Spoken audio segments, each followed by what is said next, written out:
কোনো অশুভ শক্তি পড়েছে, কিন্তু হিকমত সবসময় বলে আল্লাহর উপর ভরসা রাখো, আমি তো শুধুমাত্র ওসিলা মাত্র, আল্লাহ তাআলা বাঁচাবে, আমি নই। তার কথা একটা শান্তি ছিল যা লোকজনকে আকর্ষণ করত। একদিন সকালে হিকমত তার বাড়ির উঠোনে বসে চা খাচ্ছিল। সালমা ভেতর থেকে ডেকে বলল, আব্বা, চা ঠান্ডা হয়ে যাবে তো। হিকমত হাসলো আর বলল, আসছি মা। কিন্তু তখনই গেটের কাছে একটা ছায়া পড়লো। একটা লোক দাঁড়িয়ে আছে, তার নাম আব্দুল। গ্রামের মানুষ, কিন্তু তার মুখটা বেশ ফ্যাকাশে, চোখ লাল। সে এগিয়ে এসে বলল, কবিরাজ সাহেব, আমার মেয়ে রোজিনার অবস্থা খুব খারাপ। সে রাতে চিৎকার করে ওঠে আর বলে কেউ নাকি তারে ধরে রেখেছে। ডাক্তার দেখিয়েছি, কিচ্ছু হয়নি, আপনি একবার আসুন না। হিকমত চায়ের কাপটা নামিয়ে রাখলো। তার বোনটা একটু অস্থির হয়ে উঠল। গ্রামে এমন ঘটনা কিন্তু কম হয় না, কিন্তু আব্দুলের চোখে যে ভয়টা দেখা যাচ্ছে সেইটা কোনো সাধারণ ভয় নয়। সে বলল, চলো দেখি কি হয়েছে। দুজন মিলে আব্দুলের বাড়ির দিকে হাঁটতে লাগলো। পথে হিকমত জিজ্ঞাসা করলো, কবে থেকে এমনটা হচ্ছে? আব্দুল বলল, 3 দিন হয়েছে। প্রথমে শুধু স্বপ্ন দেখতো, বলতো একটা কালো ছায়া তার পিছু নিয়েছে। কাল রাতে তো সে বিছানাতে রীতিমতো লাফিয়ে উঠে দরজা খুলে বাইরে যেতে চাইলো। আমি জোর করে ধরে রাখলাম। হিকমত মাথা নাড়লো আর বলল, ঠিক আছে, দেখা যাক কি হয়। আব্দুলের বাড়িটা গ্রামের মাঝখানে একটা ছোট্ট উঠানের সঙ্গে। ভেতরে ঢুকে একটা অদ্ভুত গন্ধ বেরো। হিকমত যেন পোড়া কিছুর গন্ধ, কিন্তু কোথাও কোনো আগুন নেই। রোজিনা রীতিমতো ঘরে রান্না করে বসেছিল। বয়স তার 18-র মতো হবে। তার চোখ দুটো খোলা আর মুখটা যেন শুকনো। হিকমত তার কাছে গিয়ে বসলো আর বলল, মা, কি হয়েছে তোমার বলো তো? রোজিনা বাঁধা তুলে তাকালো, কিন্তু তার চোখের কোনো ভাব ভঙ্গি নেই। সে ফিসফিস করে বলল, সে আসছে, সে আমাকে নিয়ে যাবে। হিকমতের গায়ে কাঁটা দিয়ে উঠলো। সে আব্দুলকে বলল, এটা কোনো সাধারণ রোগ নয়, যা বুঝতে পারছি কোনো অশুভ শয়তান লেগে পড়েছে। আমি কিছু ওষুধ দিচ্ছি আর পানি পড়া দিচ্ছি, কেমন? সেদিন বিকেলে হিকমত তার ওষুধ ব্যাগ নিয়ে ফিরে এলো। সে রোজিনার সামনে বসে কিছু গাছপালা মিশিয়ে একটা পানি পান করলো। তারপর কোরআনের আয়াত পড়তে শুরু করলো। রোজিনা প্রথমে শান্ত ছিল, কিন্তু হঠাৎ তার শরীর কাঁপতে লাগলো। সে চিৎকার করে উঠলো আর বলল, ছাড়ো আমাকে, তুমি কে? তুমি কে? হিকমত থামলো না আর বলল, আল্লাহর নামে চলে যাও, এখান থেকে চলে যাও। কিন্তু রোজের গলায় যেন কারো কণ্ঠ শোনা গেল, গম্ভীর আর মোটা কণ্ঠ। তুমি আমাকে আটকাতে পারবে না কবিরাজ, ও আমার শিকার। আব্দুল রীতিমতো ভয় পিছিয়ে গেল। এরা কি বলছে? হিকমতের মনটা আরো বেশি অস্থির হয়ে উঠল। এমনটা সে আগে শুনেছে, কিন্তু এত স্পষ্ট নয়। সন্ধ্যা নামার আগে রোজিনা একটু শান্ত হলো। হিকমত আব্দুলকে বলল, আজ রাতে আমি এখানেই থাকবো, দেখি কি হয়। আব্দুল সম্মতি দিল। আপনি থাকুন সাহেব, আমি ভয় পাইতেছি। রাত হলো, গ্রামটা নিস্তব্ধ হলো। হিকমত রোজিনার ঘরের বাইরে বসেছিল। সালমা বাড়িতে একা, কিন্তু সে বলেছে, যাও আব্বা, আমি ঠিক আছি। রাত 12টার কাছাকাছি হঠাৎ একটা ঠান্ডা হাওয়া যেন বয়ে গেল। দরজা জানালা বন্ধ, কিন্তু হাওয়াটা যেন ভেতর থেকে আসছে। হিকমত চোখ খুললো, দেখলো রোজিনা বিছানায় উঠে বসেছে। তার চোখ দুটো যেন জ্বলছে, যেন আগুনের মতো জ্বলছে। সে ফিসফিস করে বলল, তুমি জানো না কার সঙ্গে পড়েছো?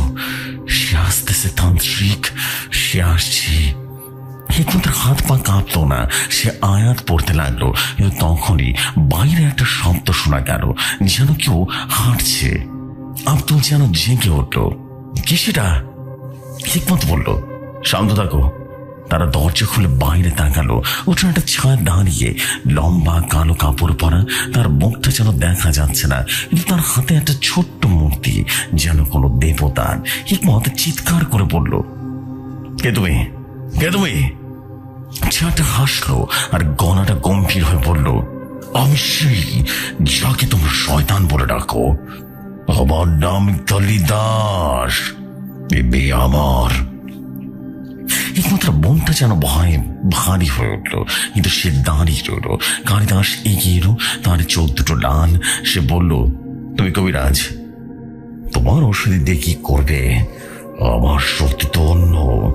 হিকমত বলল, আল্লাহর নামে চলে যাও। কালিদাস তান্ত্রিক তখন হাসলো আর বলল,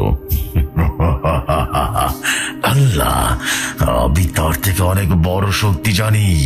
তখন রোজিনার ভেতর থেকে চিৎকার করে উঠলো। হিকমত কবিরাজ যেন পিছিয়ে তাকালো, দেখলো তার শরীরটা আপনা আপনি উঠে দাঁড়িয়েছে। কালিদাস তান্ত্রিক বলে উঠল, দেখো, সে আমার কথা শোনে।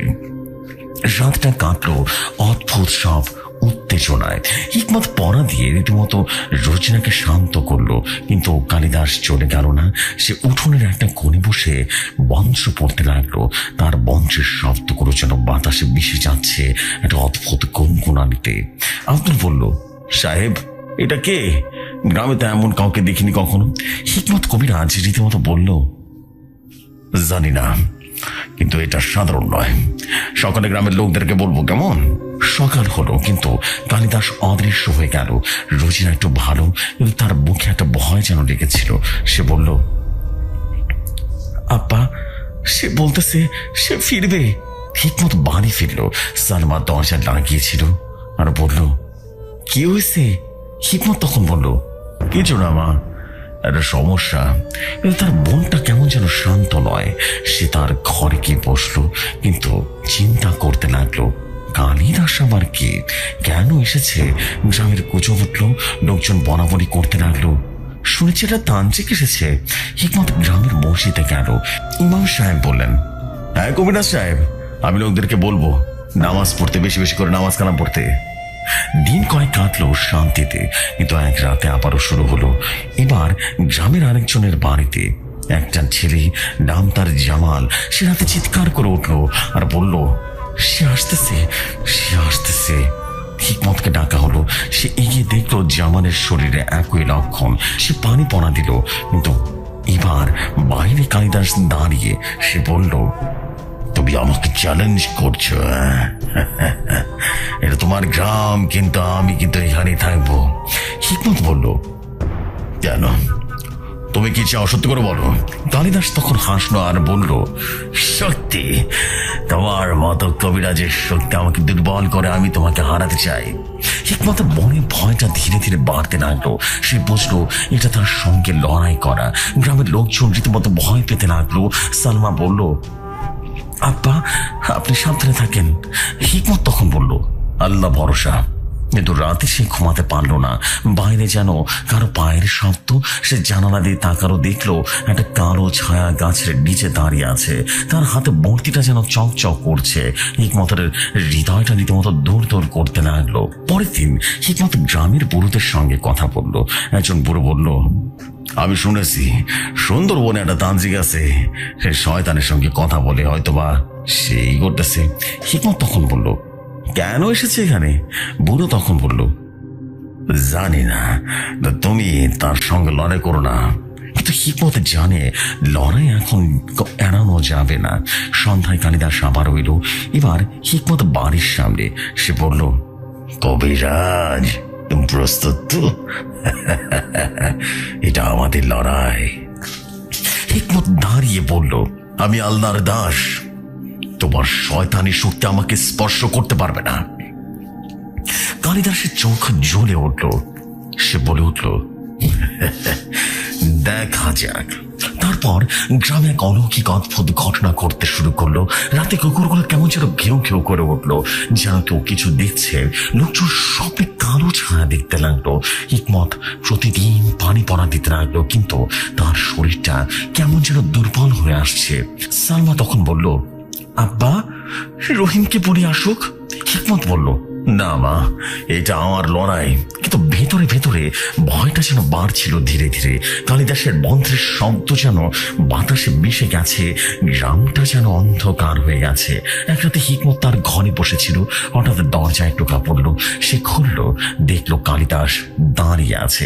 তার মুখটা এবারে স্পষ্ট, চামড়া কুচকে গেছে, চোখ দুটো যেন গভীর। সে বলল, কবিরাজ, তুমি হারবে, তুমি হারবে।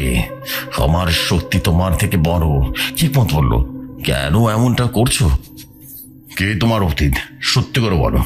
কালিদাস তখন হাসলো আর বলল,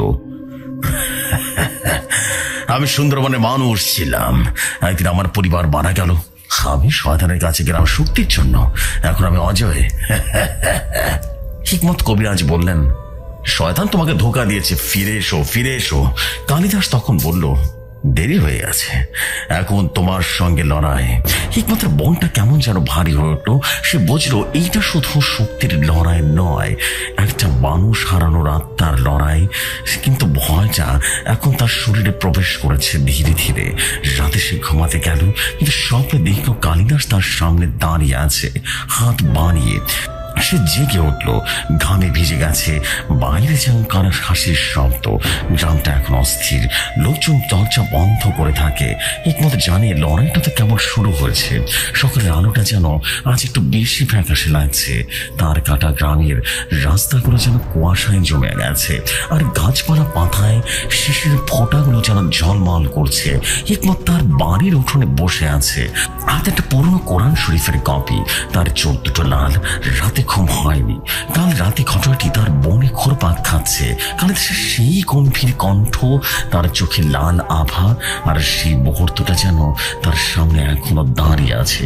সালমা ভেতর থেকে বেরিয়ে এলো, হাতে একটা কাপ গরম চা। তার মুখটা চিন্তিত, চোখের নিচে কালি পড়ে গেছে। সে বলল, আপ্পা, আপনি কিছু খাননি সকাল থেকে? এটা খান। সে কাপটা সামনে রাখিয়ে হিকমত মাথা তুলে তাকালো, আর কেমন যেন বিষণ্ণ হয়ে গেল। সে বলল, মা, মনটা মনটা অস্থির হয়ে আছে। সে লোকটা কালিদাস, সে কি চায় জানি না, কিন্তু গ্রামটা যেন তার তার শক্তিতে কালো ছায়া ঢেকে গেছে। সালমা তার পাশে এসে বসলো আর বলল, আব্বা, আপনি একা লড়াই করবেন না, গ্রামের লোকদেরকে বলুন সবাই মিলে কিছু একটা করি। রুমকে সিটি লিখছি, সে আসবে, শিগগিরই আসবে। হিকমত হাসার চেষ্টা করলো, কিন্তু তার ঠোঁটটা যেন কাঁপলো। আল্লাহ ভরসা মা, কিন্তু এটা কিন্তু সাধারণ কোনো লোক নয়, তার শক্তি খুব অন্যরকম।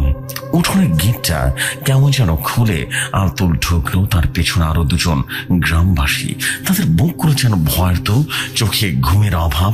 আব্দুল এগিয়ে এসে বলল, কবিরাজ সাহেব, রুজিনাস সকালে আবারও চিৎকার করতেছে, বলতেছে সে তার ছায়াকে দেখেছে জানালায়, আর গ্রামের অন্য বাড়িটাও ঘটনা করা শুরু করছে। কবিরাজ সাহেব কিছু একটা করেন। জামালের বাড়িতে রাতের বেলা কিছু ধাক্কা দিছে, খুব বাইরে ছিল না। হিকমত উঠে দাঁড়ালো, তার শরীরটা একটু কাঁপলো। সে দেখলো গ্রামবাসীর মধ্যে একজন, যার নাম রফিক। তার হাতে একটা ছোট্ট কাগজ। এটা কি? হিকমত জিজ্ঞেস করলো।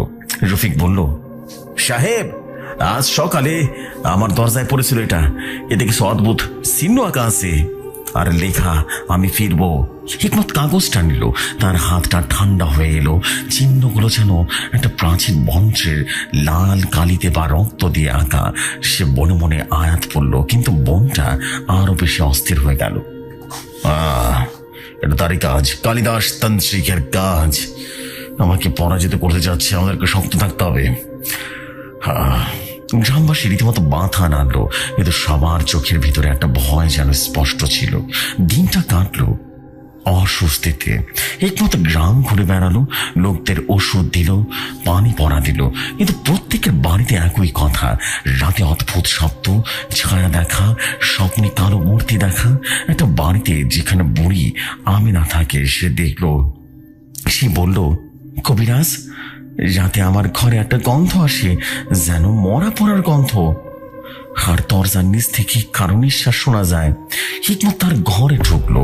ঘরটা ছোট, দেওয়ালটা ফাটল, তার চারপাশে তাকালো, কিন্তু সে কিছুই দেখলো না।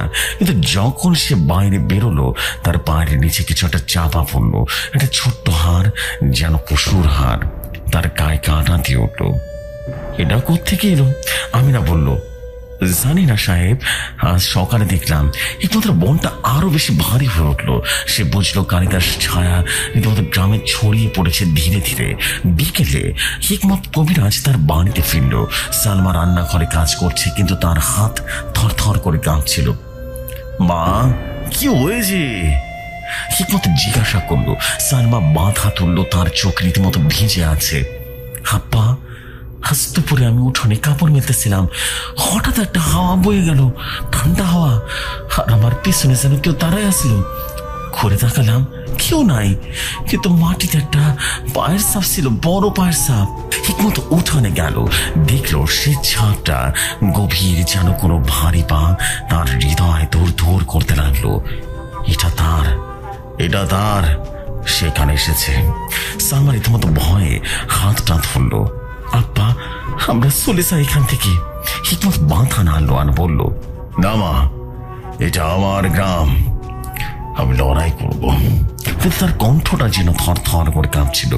সন্ধ্যা নামলো, গ্রামের আকাশটা আরো বেশি কালো হয়ে গেল, যেন বৃষ্টি আসবে। হিকমত মসজিদে গেল, নামাজ পড়ল। ইমাম সাহেব তার পাশেই বসলো আর বলল, কবিরাজ, লোকজন তো ভয় পাইতেছে, আজ রাতে সবাই মিলে দোয়া করি। হিকমত সম্মতি দিল। মসজিদের লোকজন জড় হলো প্রায় 30 জন। তারা সবাই দোয়া পড়তে শুরু করলো, কিন্তু মাঝপথে হঠাৎ একটা শব্দ হলো, যেন বাইরে কেউ হাসছে, গম্ভীর আর গভীর হাসি। লোকজন থেমে গেল, চোখাচোখি করলো। হিকমত ঠিক উঠে দাঁড়ালো, দরজাটা খুললো। বাইরে অন্ধকার, কিন্তু দূরে একটা ছায়ামূর্তি দাঁড়িয়ে আছে গাছের নিচে। কালিদাস তার হাতের সেই মূর্তি চকচক করছে। কেউখানে, কেউখানে! ইমাম সাহেব রীতিমতো চিৎকার করলো। কালিদাস এগিয়ে এলো, তার পায়ের শব্দটা মাটিতে গেঁথে গেছে। তোমরা দোয়া করো,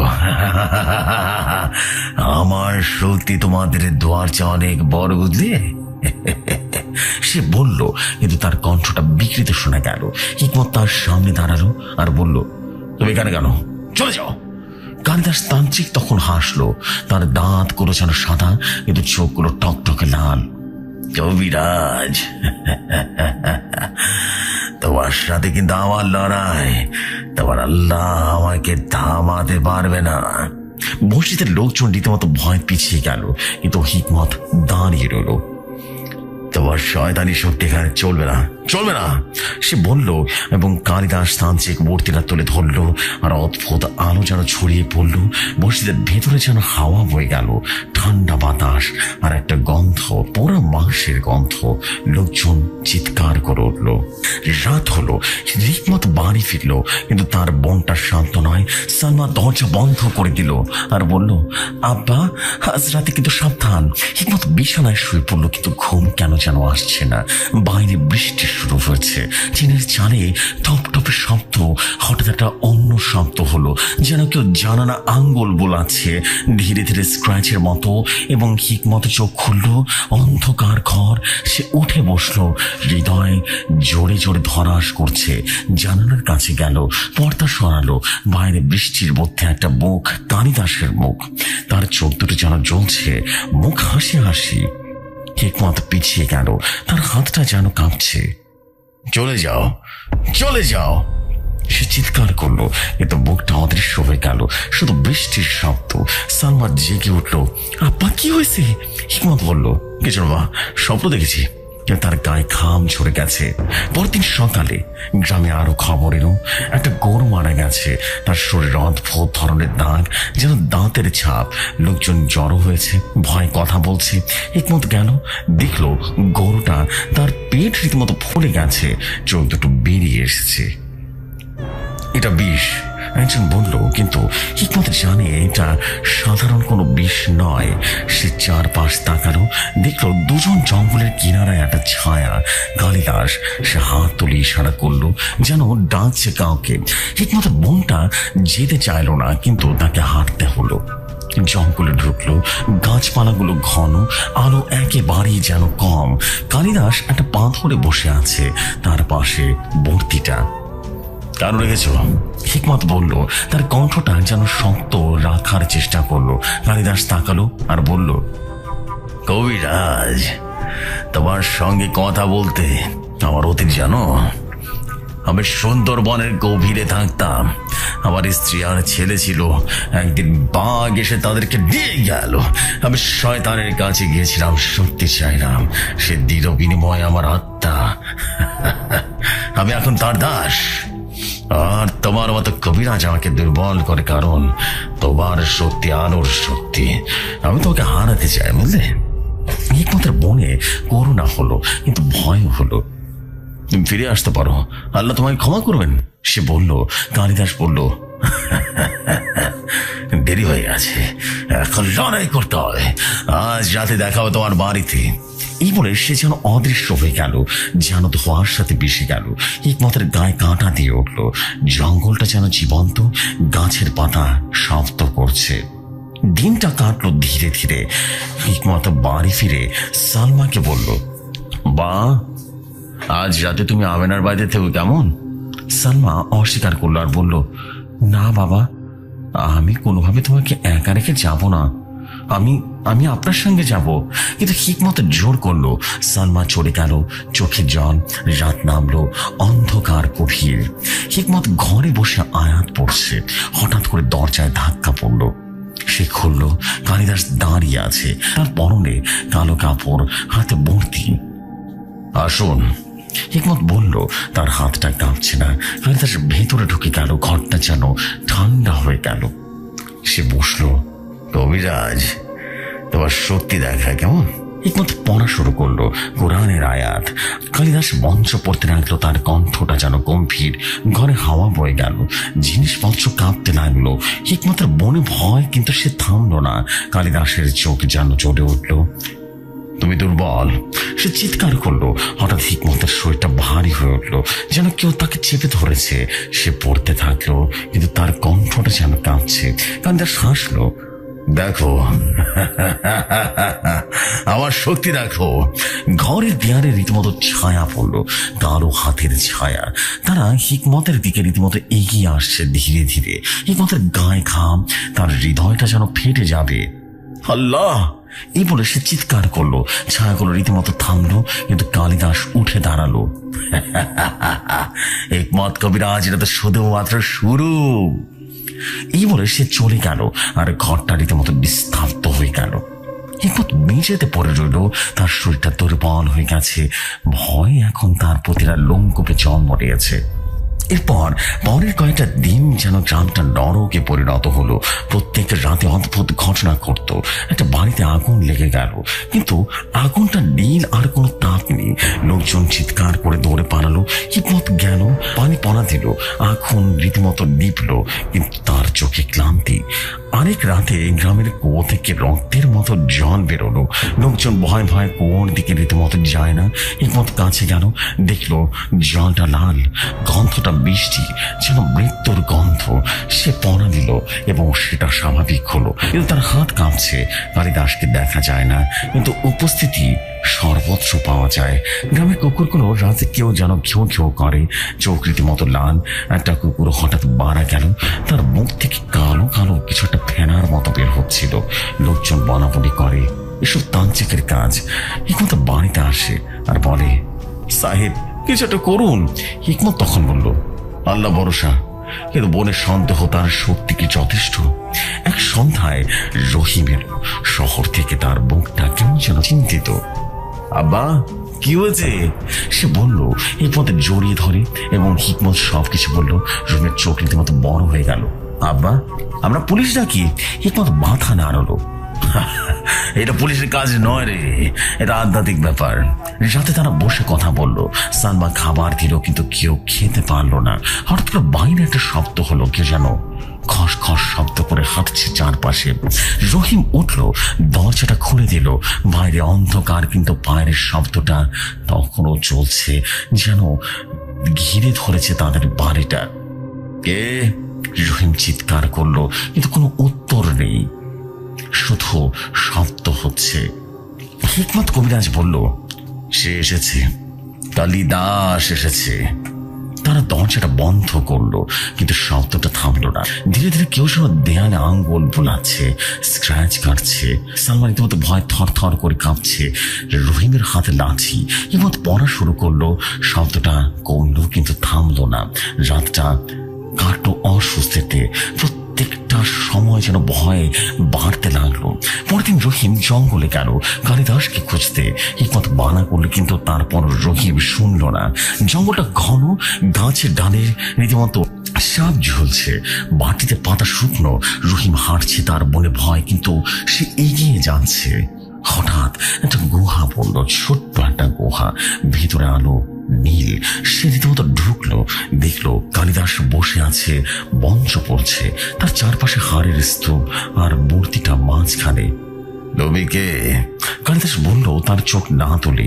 রহিম বলল, হিকমতের ছেলে, তুমি আমার আব্বাকে কষ্ট দিচ্ছ, চলে যাও এখান থেকে। কালিদাস হাসলো আর বলল, বোকা ছেলে, তোমার আব্বা আমাকে চ্যালেঞ্জ করেছে, তুমি যাও, না হলে তো তোমাকেও নিয়ে যাব। রহিমের গায়ে কাঁটাতে উঠলো, গুহাটা যেন সংকুচিত হয়ে আসছে। সে পিছিয়ে গেল, দৌড়ালো, বাড়ি ফিরে এসলো আর বলল, আব্বা, সে তো অনেক ভয়ঙ্কর। তার গুহায় মৃত্যুর গন্ধ পাচ্ছিলাম। হিকমতের মনটা রীতিমতো আরো ভারী হয়ে উঠলো। গ্রামে ভয়টা এখন চারিদিকে ছড়িয়ে পড়েছে, যেন একটা মহামারীর মতো। লোকজন বাড়ি থেকে বের হয় না, রাতে আলো জ্বালিয়ে রাখে। কিন্তু এক রাতে মসজিদের মিনার থেকে অদ্ভুত আলো জ্বলে উঠলো, লাল আলো। লোকজন দেখলো, ভয়ে চিৎকার করলো, এবং হিকমত গেল, দেখলো মিনারের ওপরে কালিদাস দাঁড়িয়ে হাত তুলে রীতিমতো মন্ত্র করছে। নামো! হিকমত রীতিমতো চিৎকার করলো। কালিদাস তাকালো। কবিরাজ, তোমার গ্রাম এখন আমার। সে রীতিমতো লাফ দিল, কিন্তু পড়লো না, যেন উড়ে নামলো। লোকজন দৌড়ালো, হিকমত দাঁড়িয়ে রইল। তোমার শক্তি শেষ হয়ে যাবে, হিকমত বলল। কালিদাসের কাছে এলো, তার নিঃশ্বাস গরম। দেখি কে জিতে। সে চলে গেল, কিন্তু মসজিদের ভেতরে যেন তার ছায়াটা রয়ে গেল। হিকমতের শরীর যেন দুর্বল হয়ে আসছে, খাবার খায় না। সালমা কাঁদে। রহিম বলে, আব্বা চলো শহরে চলে যায়। কিন্তু হিকমত বলল, না না না, এ লড়াই আমার, আমি লড়াই করব। রাতে সে স্বপ্ন দেখলো কালিদাস তার সামনে দাঁড়িয়ে আছে, হাত বাড়িয়ে। আমাকে যোগ দাও, সে বলল। এই পদে জেগে উঠে ঘামে ভিজে গেছে। বাইরে যেন পায়ের শব্দ, ধীরে ধীরে কাছে আসছে সে শব্দ। সে বন্ধ করেছিল, তার হৃদয়টা যেন থেমে যাবে। ভয়টা এখন তার সঙ্গী, ধীরে ধীরে মৃত্যুর দিকে এগিয়ে যাচ্ছে ভয়ের কারণে। কয়েকদিন পর গ্রামের কিনারায় একটা নতুন ঘটনা ঘটলো। একটা মেয়ে নাম লাইলা হারিয়ে গেল। তার বাড়িতে চিৎকার, লোকজন খুঁজতে গেল। হিকমত গেল জঙ্গলে, তারা খুঁজছে, ডাকছে, কিন্তু হঠাৎ করে একটা শব্দ, কান্নার মতো। তারা এগুলো দেখলো। লাইলা বসে আছে, তার চোখ খোলা। কি হয়েছে? হিকমত বলল। লাইলা তাকালো, কিন্তু তার গলায় অন্য এক কণ্ঠ, সে আমাকে নিয়েছে তান্ত্রিক। লোকজন রীতিমতো ভয় পিছিয়ে গেল। হিকমত পানি পড়া ছিটিয়ে দিল। লাইলা চিৎকার করলো, তার শরীর কাঁপতে লাগলো। অবশেষে শান্ত হলো, কিন্তু বলল, সে বলেছে সে গ্রাম নেবে। হিকমতের মনে আতঙ্ক, এটা শেষ হবে কিভাবে? কালিদাস তান্ত্রিক, একই সাথে মানুষ, একই সাথে জিন, একই সাথে শয়তান, সমস্ত শক্তির অধিকারী সে। হিকমত কিভাবে একটা মানুষ হয়ে এরকম ভয়ঙ্কর অলৌকিক শক্তির সাথে পারবে? রাতে কালিদাস আবারও এলো হিকমতের বাড়িতে। কবিরাজ, তোমার লড়াই খুব দুর্বল, খুব। হিকমত বলল, আমার আল্লাহ শক্তিশালী, আমার আল্লাহ অনেক শক্তিশালী, কিন্তু তার হাত পা যেন কাঁপছে, কণ্ঠ কাঁপছে। কালিদাস মন্ত্র পড়ল, ঘরের অন্ধকার যেন ঘনীভূত হলো। হিকমতের সামনে ছায়া উঠে দাঁড়ালো, তার পরিবারের মতো। আব্বা, ছায়াটা বলল, কিন্তু চোখ লাল। হিকমত চিৎকার করে বলল, না। সে তার মন্ত্র পড়া শুরু করলো, সেটা অদৃশ্য হয়ে গেল। কালিদাস হাসলো আর বলল, আরো আসবে, আরো আসবে। এই বলে কালিদাস তান্ত্রিক আবারও গায়েব হয়ে গেল। কিন্তু হিকমতের মনের ভেতরে একবার ভয় যেন বীজের মতো বপন হয়ে গিয়েছিল। গল্পটা এখন আরো বেশি গভীর হলো। ভয়টা প্রত্যেকটা কোণে হিকমত লড়ছে, আর তার শক্তি ক্ষয় হচ্ছে। গ্রামটা অন্ধকারে ডুবে যাচ্ছে। গ্রামের আকাশটা আজ কেমন যেন কালো হয়ে গেছে। মেঘগুলো জমে উঠেছে, যেন কোনো অদৃশ্য হাত তাদের টেনে নামিয়ে এনেছে। তার কারণে গ্রামের রাস্তাগুলো ধুলো উঠছে না, কেমন যেন নিস্তব্ধ। হিকমত তার বাড়ির উঠোনে বসে আছে। তার দাড়িটাও আজ লম্বা লাগছে, চোখের নিচে কালো দাগ পড়ে গেছে। রাতে ঘুম হয়নি, স্বপ্নের সেই ছায়াটা আসে। কারণ মুখটা যেন তার বারবার মনের ভিতরে ভেসে উঠছে। রহিম তার পাশে দাঁড়িয়ে আছে, হাতে একটা লাঠি। তার মুখটা যেন শক্ত, কিন্তু চোখে ভয়ের ছায়া। সালমা ভেতরে রান্না করে, কিন্তু তার হাত থর থর করে কাঁপছে। সেটা কয়েকবার পড়ে গেছে হাত থেকে। আব্বা, আজ আমরা কি করব? রহিম যেন জিজ্ঞেস করলো। তার কণ্ঠটা নিচু, যেন বাইরে থেকে সেও শুনতে পাবে। এরপর মাথা তুললো, তার চোখ দুটো ঘোলা। আল্লাহ ভরসা বাবা, এটা শেষ করতে হবে। সে আজ রাতে আসবে আমি জানি। সালমা দাঁড়িয়ে দাঁড়িয়ে শুনছে, তার বুকটা ফ্যাকাশে। আব্বা, আপনি একা যাবেন না, আমরা সঙ্গে যাব। হিকমত হাসার চেষ্টা করলো, কিন্তু তার ঠোঁটটা রীতিমতো কেঁপে উঠলো। না, এটা আমার লড়াই, তোমাদের নিরাপদে থাকতে হবে।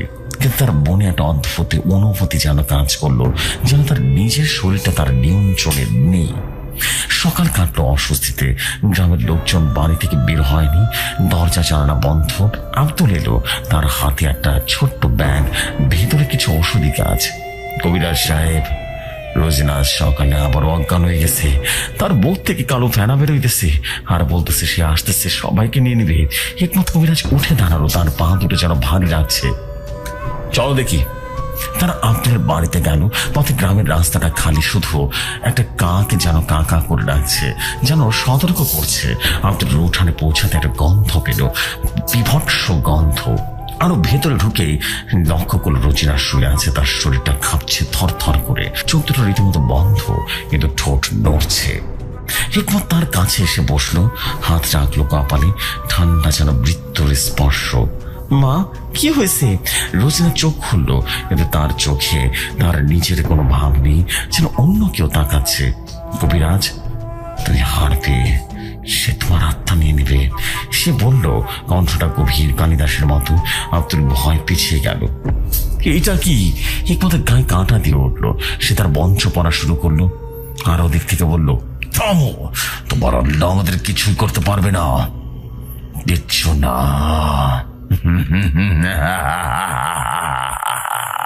সে চিৎকার করলো। হিকমত থামলো না, কোরআনটা ধরা এবং কিন্তু মনটা রীতিমতো কাঁপছে, যেন বিশ্বাসটা ধীরে ধীরে দুর্বল হয়ে আসছে। অবশেষে রোজিনা শান্ত হলো, কিন্তু মুখে অদ্ভুত হাসিটা ফুটে ওঠেনি। দুপুরে হিকমত বাড়ি ফিরল। রহিম অপেক্ষা করছে। আব্বা, আমি জঙ্গলে যাব, সেই গুহায়। একা যাবো না, গ্রামের কয়েকজন নিয়ে যাব। হিকমত মাথা নাড়লো। না রে বাবা, বিপদ, সে তোমাদের জন্য অপেক্ষা করতেছে। কিন্তু রহিম শুনল না, তার মনে রীতিমতো রাগ বেড়েই গেল। আব্বা, আমরা বসে থাকতে পারি না। সে গেল, ওর সঙ্গে রফিক আর জামাল।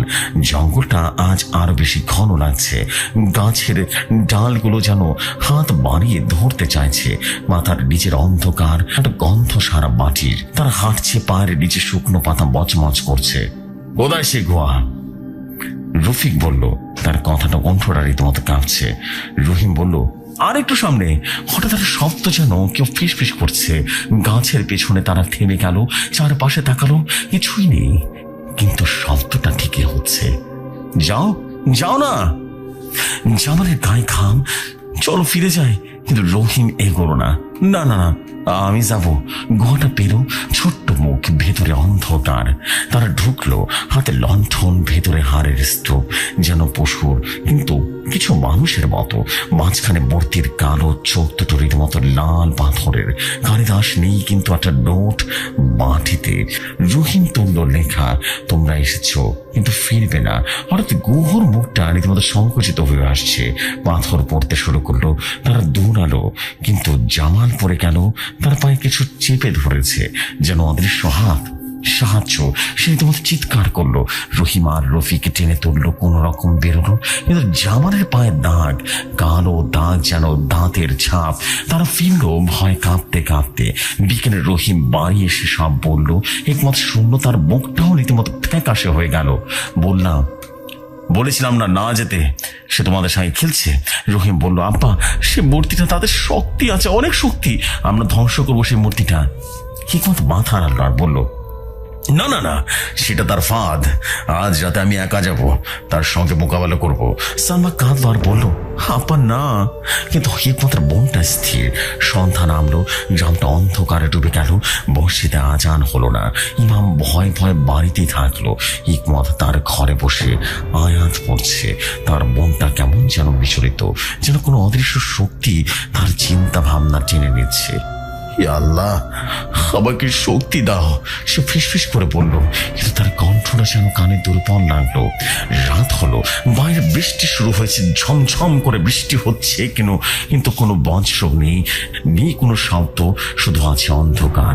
হিকমত উঠোনের গেট খুলে দাঁড়ালো, তার পরনে সাদা পাঞ্জাবি, হাতে কোরআন। রহিম আর সালমা ভেতরে দরজা লাগিয়ে আছে এবং তার দিকে তাকিয়ে আছে। হঠাৎ একটা ছায়া জঙ্গলের কিনারায়। কালিদাস, তার কাপড় কালো, ভিজে গেছে, চোখ দুটো জ্বলছে। কবিরাজ, এসেছি, এটাই শেষ, সে বলল। তার কণ্ঠটা বাতাসে মিশে যাচ্ছে। হিকমত এগোলো। হ্যাঁ, শেষ করি তাহলে। কেন মনটা করছো? তোমার পরিবারের জন্য। কালিদাস হাসলো, তার দাঁতগুলো চকচক করছে। পরিবার?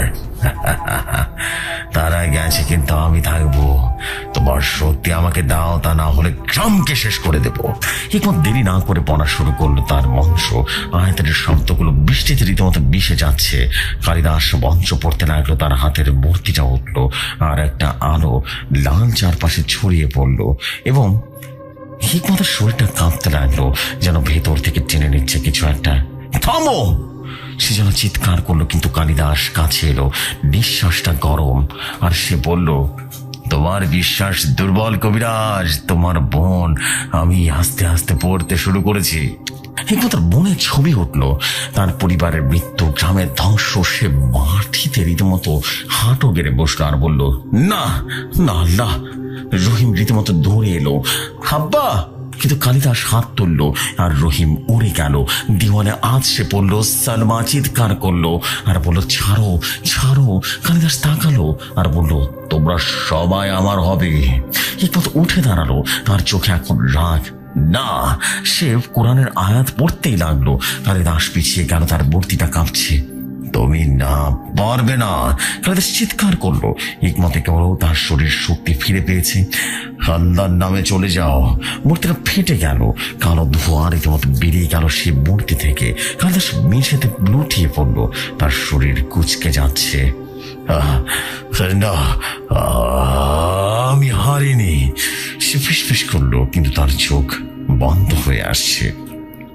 অতঃপর এক বিভৎস লড়াইয়ের পর কালিদাস তান্ত্রিকের শরীরটা ধীরে ধীরে একেবারেই যেন গয়না হয়ে গেল। গয়না থেকে ছাই পরিণত হয়ে এক সময় বাতাসের সাথে মিশে গেল। কেননা কালিদাস তান্ত্রিক অনেক আগে মারা গেছিল। তার কারেন্সিন এতদিন ধরে গ্রামের ভেতরে থেকে সবাইকে হত্যা করছিল। এরপর গ্রামটা শান্ত হয়ে গেল, বৃষ্টি থামলো, রহিম উঠল, সালমান দৌড়ে এলো। আব্বা, জিতেছি। কিন্তু হিকমতের মুখটা অদ্ভুত, তার চোখে লাল আভা। সে হাসলো, কিন্তু হাসটা তার নয়, কালিদাসের মতো। হ্যাঁ, জিতেছি, কিন্তু কে জিতেছে? তার কণ্ঠস্বরটা গভীর। রহিম ভয় পিছিয়ে গেল। আব্বা! হিকমত তাকালো, তার হাতটা উঠল, যেন মন্ত্র পড়ছে। গ্রামের আকাশটা আবারও কালো হয়ে উঠল। একটা হাসির শব্দ গভীর, যেন ভেতর থেকে আসছে। কালিদাস মরেনি, সে হিকমতের ভেতরে নতুন করে জন্ম নিয়েছে, তার ভেতরে প্রবেশ করে। গ্রামটা এখন ধীরে ধীরে অন্ধকারে ডুবে যাবে। লোকজনের স্বপ্ন আসবে, তাদের মন নেবে। হিকমতের শরীরটা দাঁড়িয়ে আছে, কিন্তু তার আত্মা চিৎকার করছে। কেউ শুনতে পারবে না সে আত্মার আত্মচিৎকার। ভয়টা এখন চিরকালীন হয়ে গেল, যেন এই ভয়ের কোনো শেষ নেই। তো আমি বলে উঠলাম, কোথায় পাতা খেলা? তখন সে বলে উঠলো, এই তো আনন্দবাজার। তখন আমি বললাম, সেটা তো অনেক দূর। তখন সে বলে উঠলো, আরে গাড়িতে যাবো, সমস্যা কি? পাশ থেকে আরেকজন বলে উঠলো, আরে ওখানে যাবো না। তখন আমি বললাম, কেন যাবে না কেন? তখন সে বলে উঠলো, আরে আমাদের গ্রামের যে সেলিম ভাই আছে না। আমি বললাম, কোন সেলিম ভাই? আমাদের তো অনেক সেলিম ভাই আছে, তুমি কোন সেলিম ভাইয়ের কথা বলছো বলো তো? তখন সে বলে উঠলো, আরে যাকে ব্যাং বলে ডাকে সময়, তার বাড়িতে নাকি কিছুদিন হলো অস্বাভাবিক ঘটনা ঘটছে, যা বলার মতো না। তাই নাকি তার বাড়িতে আজ পাতা এই জন্য নাকি তার বাড়িতে আজ পাতা নামাবে। তো জেসি ভাই, আমাদের গ্রামে কবিরাজের রোকায় করা বা জিন হাজির করাকে পাতা নামানো বলা হয়। তো জেসি ভাই ঘটনা থেকে একটু বের হয়ে যাওয়ার জন্য দুঃখিত। কারণ বোঝা না গেলে আবারও বুঝতে সমস্যা হতে পারে। তো জেফরি ভাই আবারও ঘটনায় ফিরে আসি। তো তখন আমি বলে উঠলাম, কখন পাতা নামাবে? তখন সে বলে উঠলো, আসরের আজানের পর নাকি কবিরাজ তার কাজ শুরু করবে। তখন আমি বলে উঠলাম, তাহলে তো ভালোই হলো, আমি ঘটনাটা শুনে ঘটনার সত্যতা নিজের চোখে দেখে বহুতই কথা শেয়ার করতে পারবো। তখন সে বলে উঠলো, আচ্ছা ঠিক আছে, তাহলে তো তুই তো সত্যতা জেনে শেয়ার করিস। তো আমি বলে উঠলাম যে এখন তো দুপুরের সময় হয়ে গেছে, তোরা এখন বাড়িতে চলে যা, আর 5টার সময় চলে আসিস, তো আমরা সেখানে চলে যাব। তো তখন তারা যার যার মতো করে বাড়িতে চলে যায়। তখন আমি আমার মতো কাজ করতে থাকি। কাজ করতে করতে কখন যে 4:30 বেজে গেছে আমি বুঝতেই পারিনি। তো সেই সময় তারা আমার কাছে চলে আসে, আর আমি তাদের সাথে চলে আসি সেই সেলিম ভাইয়ের বাড়িতে পাতা নামানো দেখতে। তো তখন আমরা গিয়ে দেখতে পাই যে তাদের বাড়িতে এখনো পাতা হাজির হননি। কবিরাজ এসে বসে আছে, কিন্তু পাতা এখনো আসেন। আর জেফরি ভাই যার উপরে জিন হাজির করা হয় তাকে আমাদের এখানে পাতা বলা হয়। তো একটা সময় প্রায় আধা ঘন্টা পরে সেই পাতা চলে আসে আর বলে ওঠে যে আমার কিছু আত্মীয়র সাথে দেখা হয়েছিল, একটু বেশি দেরি হয়ে গেল। তো একটা সময় তারা সব প্রক্রিয়া শেষ করে রুকিয়া করতে বসে যান।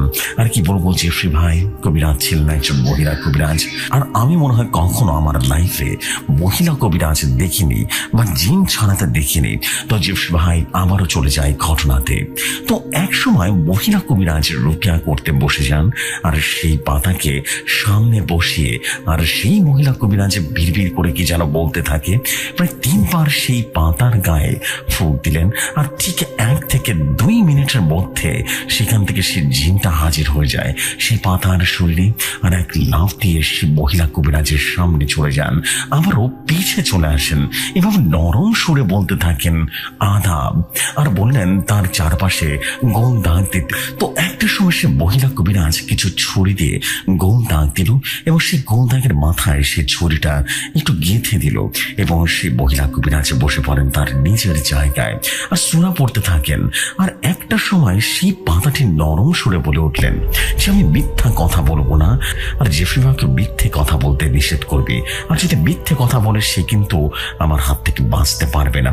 তো জেফরি ভাই এখানে জাফরি বলতে বোঝানো হয়েছে সেই সেলিম ভাইয়ের বউকে, আর তার বউয়ের সাথে এবং তার ছোট ছেলের সাথে এবং তার বড় ছেলের সাথে বেশ কিছু ঘটনা ঘটছিল। তো যাই হোক জেফরি ভাই, এই পর্যন্ত আমি ঘটনা ভিডিও করতে পারিনি, কিন্তু আমি তারপর থেকে ভিডিওগুলো করেছি এবং সেই ভিডিওগুলো দেখে একটু একটু করে লেখার চেষ্টা করেছি। তো বলছেন সে মহিলা কবিরাজ, তুমি কি কি সমস্যা করেছিস এ রোগীর, একটু বলতো। তখন সে পাতাটি বলে উঠলো, আমি ওর সবসময় মাথা ভার করে রাখি, আর মাঝে মাঝে পেটে ব্যথা দিই, আর বেশি সমস্যা করছি এই 7 দিনের ভেতরে।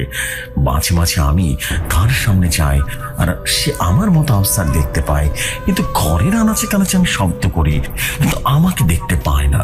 ঘুম থেকে চমকে উঠি, কিন্তু আমি তার পাশে চলে যাই, আর বর্তমানে জিজ্ঞেস করি আমি সাপের উপধারণ করে রীতিমতো ভয় দেখায়, আর বর্তমানে আমরা রূপ ধারণ করি 7 জন, আর আমি যদি বিপদে পড়ি আমাকে উদ্ধার করতে আসবে 7 জন। আর এমন কিছু করিস না যা আমার জাতির চেয়ে জানলে অনেক বেশি খারাপ হয়ে যাবে। আর যখন খাবার খেতে থাকে তখন আমি খাবারের দৃষ্টি করি আর খাবার গন্ধ করে দেই। তখন কবিরাজ বলে উঠলো, তুই তাদের সাথে কতদিন ধরে আছিস বলতো? তখন সে পাতাটি বলে উঠলো, আমি তাদের সাথে 3 বছর ধরে আছি। তখন সে কবিরাজ বলে উঠলো, কেন তাদেরকে ধরেছিস, সত্যি করে বল, তাদের কি অপরাধ ছিল যে তুই তাদেরকে ধরেছিস? তখন সে পাতাতে বলে উঠলো, আমাদের কোনো অপরাধ লাগে না, আমরা খাবারের তাড়নায় তাদেরকে ধরেছি। লোন দাঁড়িয়ে যাবে। আমি দাদু ভাইয়ের ভাষায় বলছি। বলছেন, দাদু ভাই বহু বছর আগের কথা, 1980 সময়কার হবে। তখন এসব কারেন্টের ঘর বাড়ি ছিল না। তখন আমাদের পাশের গ্রামের বাস করতেন বোতালের তান্ত্রিক। সে ছিল বিশাল শক্তিশালী এক তান্ত্রিক, অনেক জিন ছিল তার কাছে। সব থেকে শক্তিশালী জিন, তার নাম ছিল আগুন জিন। তো সেই তান্ত্রিক সকালে বসে হুক্কো টানছিল।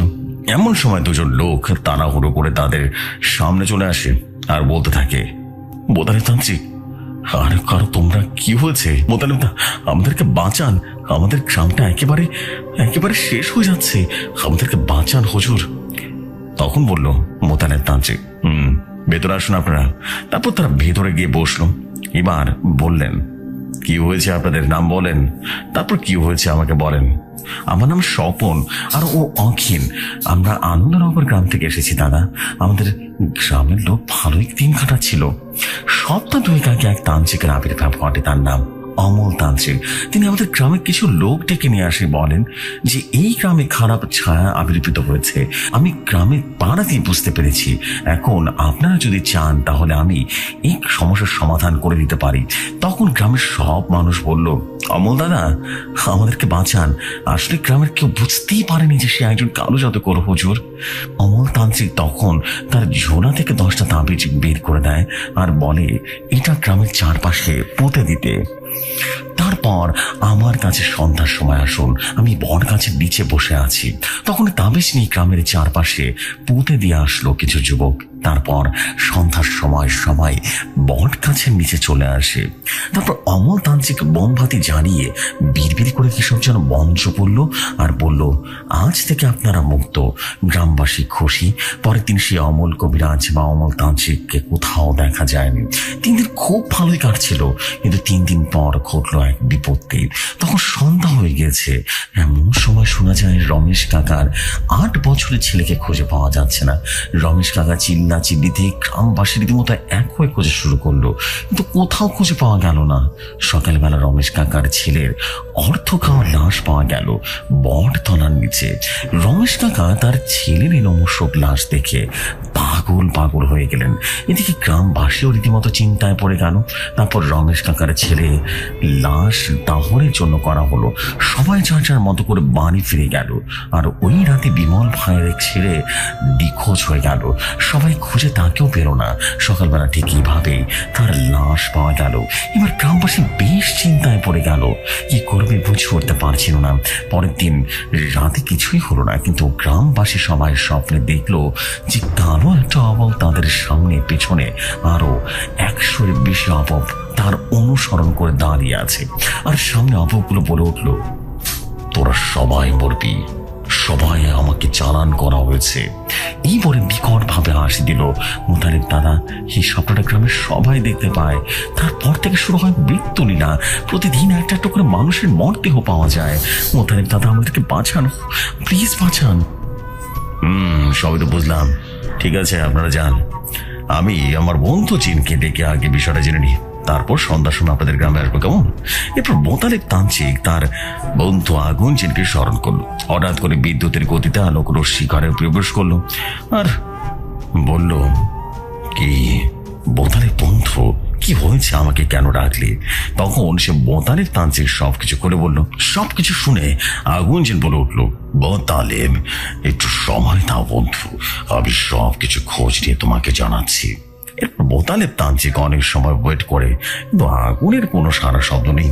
2 ঘন্টা পরে আগুন জিন আসে এবং বলতে শুরু করে, মোতালেব আনন্দনগর গ্রামের উপরে বিশাল কালো জাদু করা হয়েছে।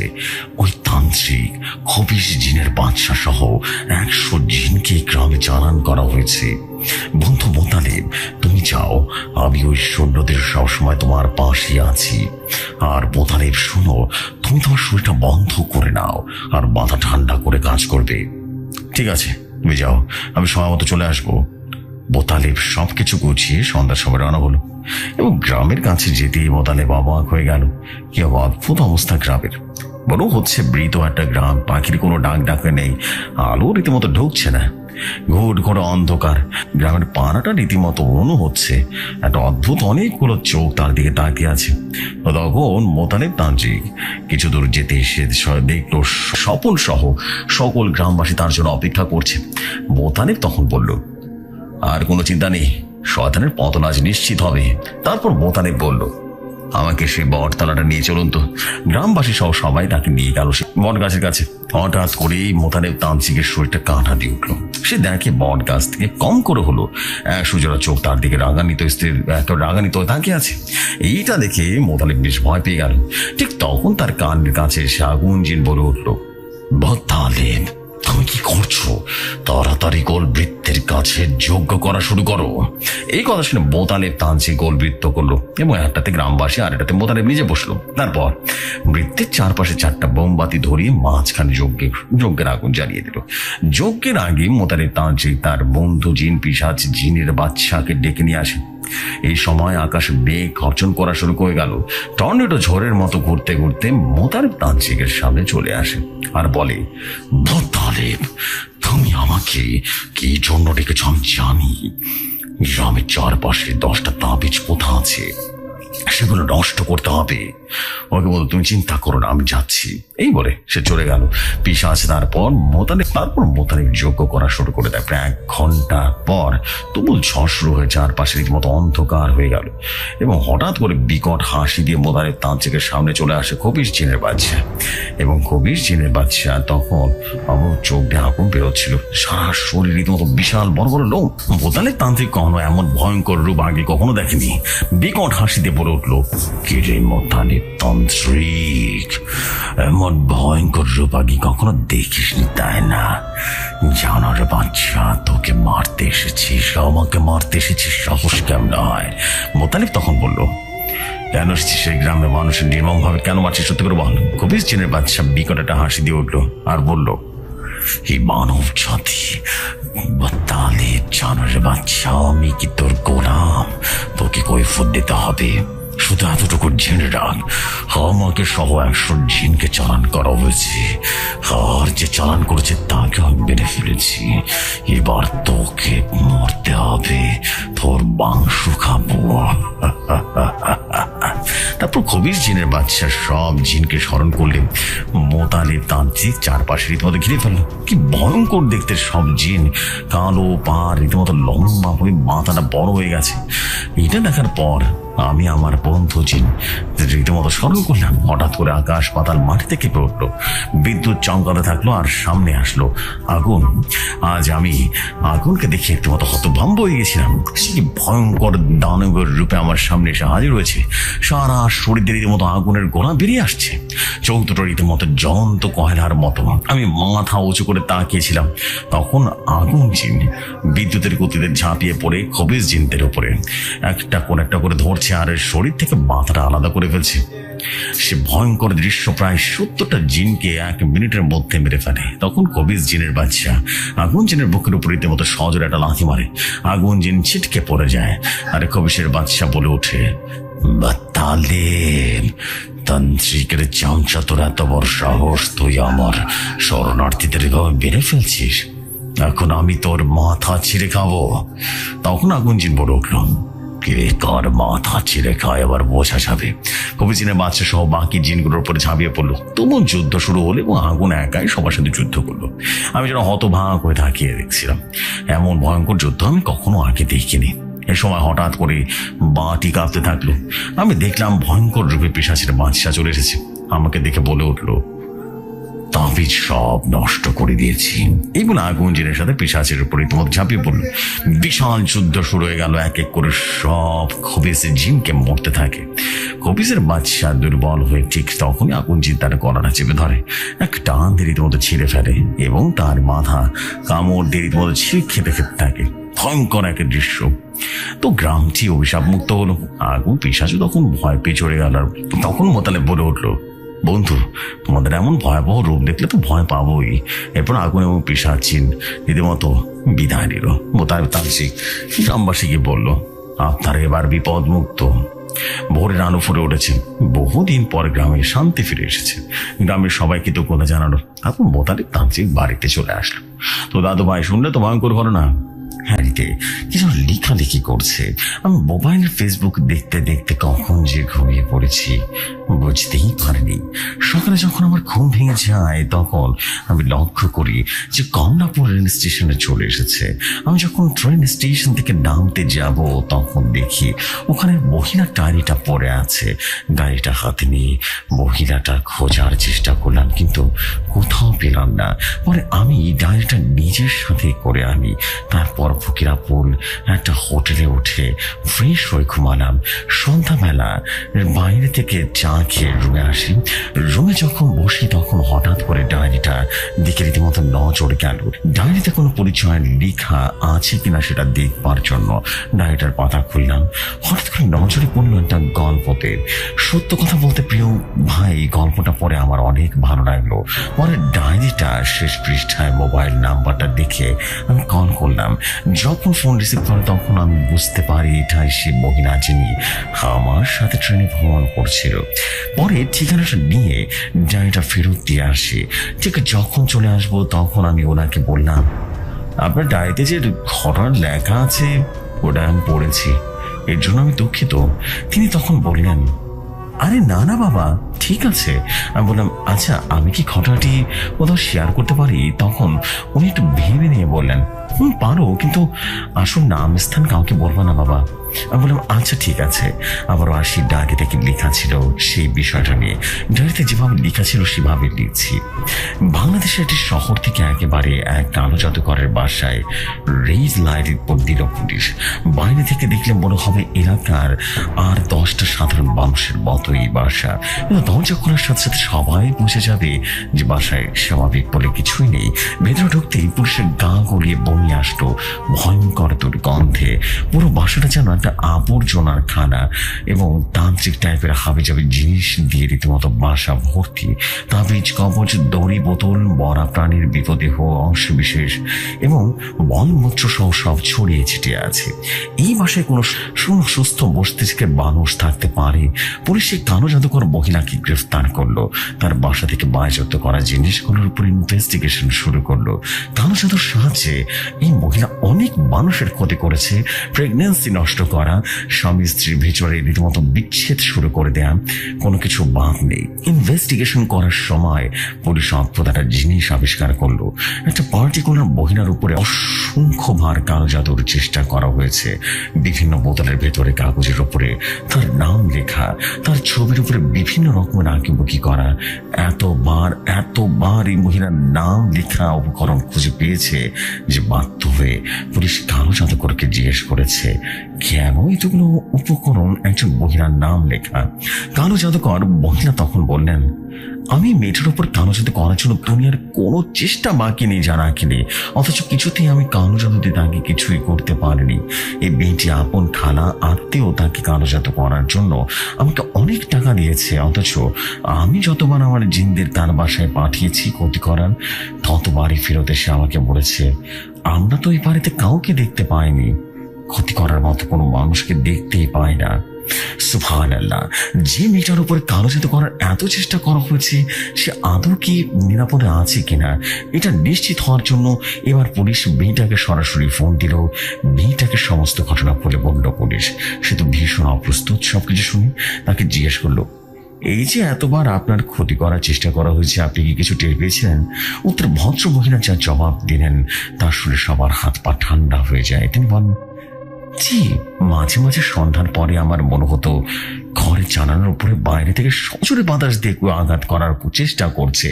আমরা ভেবেছি হয়তো কোনো ঝড়ের আলামত অথবা আবহাওয়ার সমস্যা। মাঝে মাঝে রাতের বেলা আমার ঘরের লাইট জ্বলতো আর নিত্য আবার নিজে নিজে ঠিক হয়ে যেত। তাই আমরা ভাবতাম বিদ্যুৎ লাইনের কোনো সমস্যা। এর বেশি তো কখনো চিন্তা করিনি। আল্লাহু আকবার, সকল প্রশংসা আল্লাহ তাআলার। তখন পুলিশ অফিসার কৌতূহলী হয়ে তাকে জিজ্ঞেস করলেন, আচ্ছা বোন, আপনি যদি কিছু মনে না করেন আমাদেরকে বলবেন আপনি কি আমল করেন অথবা দোয়া করেন যেটার বদৌলতে আল্লাহ রাব্বুল আলামিন আপনাকে এত বড় ক্ষতির হাত থেকে হেফাজত করেছেন? কালো জাদুকরের সর্বোচ্চ প্রচেষ্টায় বিনিময়ে আল্লাহ আপনাকে সর্বোচ্চ সুরক্ষা দিয়েছেন। ভদ্র মহিলার উত্তর অন্তরটা যেন নাড়া দেবে এবং রিমাইন্ডারের মতো।